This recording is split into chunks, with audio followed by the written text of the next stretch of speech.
Hello दोस्तों, welcome to the qualified gesture. अब हम पढ़ने वाले हैं कुछ सरोहा पब्लिकेशंस के ये वाले टॉपिक, हिस्ट्री ऑफ साइकोलॉजी, जो यूपी टेट में आ चुके हैं। So we are basically focused on UP TET. So धीरे धीरे हम इनको समझते जाएंगे और हम करते जाएंगे, है ना। देखिए, तो पहला क्वेश्चन इसमें जो कह रहा है वो है, knowledge of child psychology is must for a primary teacher because. Hindi में करेंगे, यहाँ प्राथमिक शिक्षक के लिए बाल मनोविज्ञान का ज्ञान आवश्यक है क्योंकि क्योंकि it helps making children discipline. ऐसा तो कुछ नहीं है, हमारा मेन उद्देश्य तो ये है नहीं कि हम बच्चे को डिसिप्लिन ही सिखाएं या फिर कुछ ऐसा। तुम्हारा पहला ऑप्शन गलत हो गया। The examination result is improved. हाँ, हमें एग्जामिनेशन रिजल्ट को इम्प्रूव करना है, पर ये हमारा प्राइमरी गोल नहीं है, ये ज़रूरी नहीं है हमारे लिए मोस्ट इम्पॉर्टेंट नहीं है। It becomes a convenient mode for motivating children, ऐसा भी कुछ नहीं है। चाइल्ड साइकोलॉजी से हम बच्चों को मोटिवेटिंग चिल्ड्रन, हाँ इनडायरेक्टली हो सकता है मोटिवेट हम कर रहे हैं, लेकिन डायरेक्टली ये नहीं है इसका आंसर। तो इसका आंसर होगा, it helps the teacher in understanding the behaviour of children. तो ये टीचर को मदद करता है कि जो बच्चों का जो व्यवहार है उसे समझने के लिए। बेसिकली हमारा जो ये है साइकोलॉजी का मेन उद्देश्य, वो बच्चों के व्यवहार को समझने के लिए है। बाकी ऑप्शंस हमारे यहाँ पे गलत हो जाते हैं। अब हम इसका जो हमारा मेन उद्देश्य तो हमें समझना है प्लस पढ़ना है, और ये हमारा टारगेट 1 है आज। तो देखिए, ये अध्यापक के लिए बाल मनोविज्ञान का ज्ञान आवश्यक है क्योंकि वह छात्रों के लिए अच्छी शिक्षण रणनीतियाँ बना सकता है। ये हमें समझना है, मतलब हमको याद रखना है। बाल मनोविज्ञान का ज्ञान होने के कारण वह यह याद कर लेता है कि बच्चा कहाँ पर पिछड़ रहा है, अतः बच्चों के व्यवहार को समझने में शिक्षक की सहायता करता है। ये हो गया। Which of the following provides more freedom to learners. Structuralism, functionalism, behaviourism, constructivism. तो इसमें जो हमारा आंसर होगा कंस्ट्रक्टिविज्म। कंस्ट्रक्टिविज्म में क्या होता है, बच्चा खुद से कंस्ट्रक्ट करके सीखता है ना। तो इसीलिए कंस्ट्रक्टिविज्म जो यहाँ पे है, यानी सृजनशीलतावाद, वो यहाँ पे इसका आंसर होगा। ऑन द बेसिस ऑफ, आपको क्या करना है, आपको स्ट्रक्चरलिज्म, फंक्शनलिज्म एंड बिहेवियरिज्म, इन तीनों की जो जनक हैं, जो जिन्होंने के, उसको आपको कमेंट करना है और उनका सामने कमेंट में उनका नाम लिखना है, ठीक है। On the basis of child psychology which statement is appropriate. All the children are homogeneous, no, ऐसा हम नहीं कह सकते सारे सारे बच्चे एक जैसे होते हैं। सम चिल्ड्रन आर होमोजीनियस, हम ये कैसे पता करेंगे कि सारे बच्चे एक जैसे नहीं होते या होते हैं। सम चिल्ड्रन यार यूनिक, कुछ बच्चे यूनिक थोड़े। हमारा मेन गोल है कि हमारी क्लास में अगर कुछ बच्चे हैं तो वो सारे के सारे यूनिक है, क्योंकि हर आइडेंटिटी हर बच्चे की यूनिक होती है। आपकी यूनिक है, मेरी यूनिक है। तो इसका आंसर हो गया टी।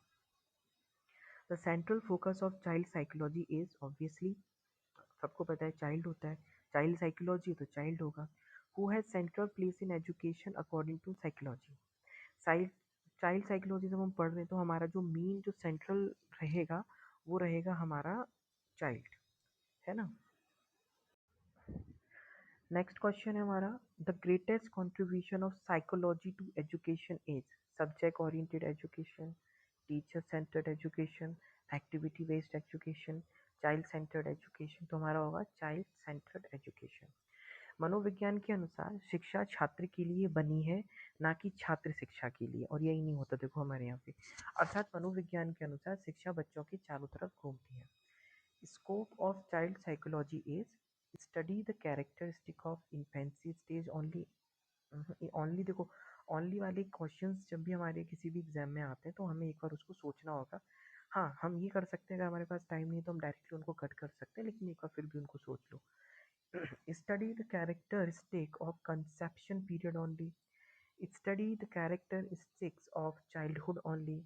नहीं, केवल शैशवावस्था की विशेषताओं का अध्ययन करना है, नहीं, हमारा ये साइकोलॉजी का ऐसा कुछ मतलब नहीं होता। केवल गर्भावस्था की विशेषताओं का अध्ययन करना है, नहीं। केवल बाल्यावस्था की विशेषताओं का अध्ययन करना है, नहीं।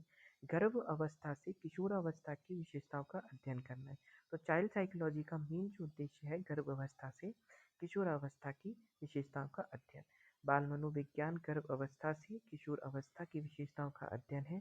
मनोविज्ञान से मानव व्यवहार का अध्ययन किया जाता है, जबकि बाल मनोविज्ञान के अनुसार बच्चों के विकास की विभिन्न अवस्थाओं में अध्ययन किया जाता है।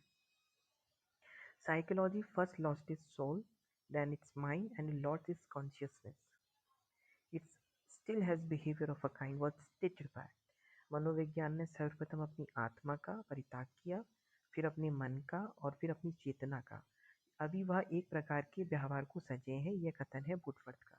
तो कुछ स्टेटमेंट्स जो आपको यहाँ पे या फिर आप कहीं से भी पढ़ रहे हो उनको एक पेज पे लिख लो, जहाँ आप सो रहे हो वहाँ पे चिपका लो, आप उनको याद करो। हाँ, आप सारे स्टेटमेंट याद नहीं कर सकते, लेकिन हाँ कभी कभी ऐसा होता है कि आप कुछ होता है ना कि एलिमिनेशन मेथड वो लगा सकते हो।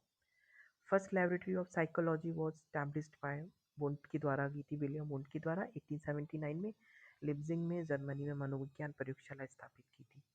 Who is the founder of gestalt psychology? देखो गेसाल्ट साइकोलॉजी का जब नाम आता है तो उसमें एक नहीं होता, मैक्स बर्थिमर, कॉलर, कोफा, है ना, गेसाल्ट आदि के आधार माने जाते हैं। Which of the following involves longitudinal approach of investigation?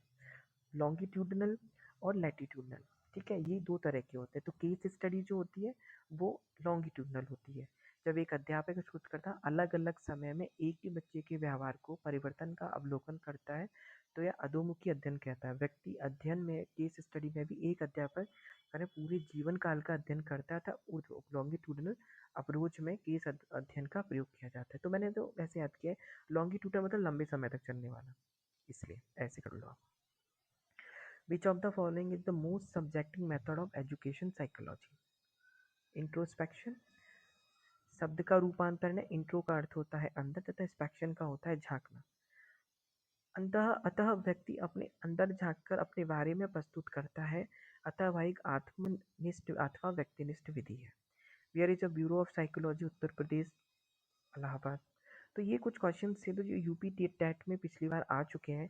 अब हम नेक्स्ट इसमें यूपी टेट के क्वेश्चंस को फिर से करेंगे, कल करेंगे, ताकि फिर से हम इनका पहले रिवाइज करेंगे, उसके बाद फिर हम उसको करेंगे। Okay, thank you.